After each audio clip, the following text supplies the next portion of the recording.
प्रेक्षको नमस्कार, मी दिशा. न्यूज 24 सह्याद्रीमध्ये तुमचं स्वागत. पाहूया आताच्या घडीची मोठी बातमी. अहिल्यानगर महापालिकेच्या सार्वत्रिक निवडणुकीसाठी आज सकाळी 7:30 मतदानाला सुरुवात झाली.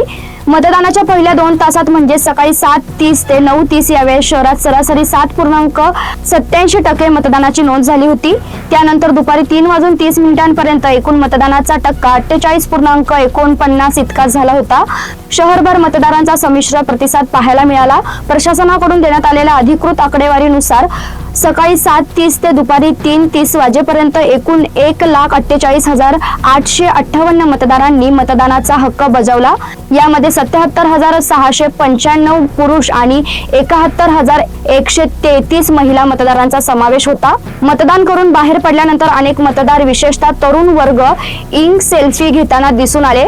शहराच्या विविध भागांमध्ये नागरिक कुटुंबासह मतदानासाठी बाहेर पडल्याचे चित्र पाहायला मिळाले होते. काही मतदान केंद्रावर ज्येष्ठ नागरिक तसेच अपघात जखमी झालेले मतदार वॉकरचा आधार घेत मतदानासाठी आले, जे अनेकांसाठी प्रेरणादायी ठरले.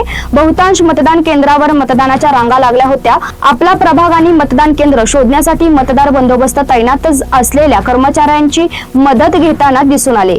प्रत्येक मतदान केंद्रावर कडेकोट पोलीस बंदोबस्त तैनात करण्यात आला आहे. पोलीस अधीक्षक सोमनाथ घारगे यांनी बंदोबस्तांवरील सर्व पोलीस कर्मचाऱ्यांना सतर्कतेचे आदेश दिले होते. कोणतीही अनधिकृत व्यक्ती मतदान प्रक्रियेत हस्तक्षेप करणार नाही याची खबरदारी घेण्याच्या स्पष्ट सूचना देण्यात आल्या होत्या. तसेच उमेदवार आणि त्यांच्या समर्थकांनी मतदान केंद्रापासून 200 मीटरच्या बाहेरच राहावे असे आदेश प्रशासनाने दिले आहेत. दरम्यान सकाळी मतदान सुरू होताच अनेक मतदान केंद्रावर गोंधळाची परिस्थिती निर्माण झाली. प्रशासनाकडून मतदारांना मतदान स्लिप न मिळाल्याने अनेक नागरिकांना आपले नाव शोधण्यात अडचणी आल्या. परिणामी काही मतदारांना मतदान न करताच माघारी परतावे लागल्याचे चित्र पाहायला मिळालं.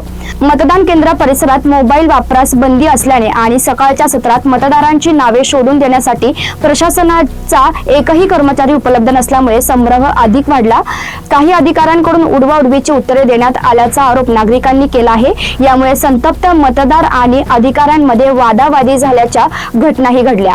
काही केंद्रावर आम्ही तुमचे नाव शोधणार नाही, बाहेरून क्रमांक आणा, अशा प्रकारची उत्तरे देण्याचा आरोप करण्यात आला आहे.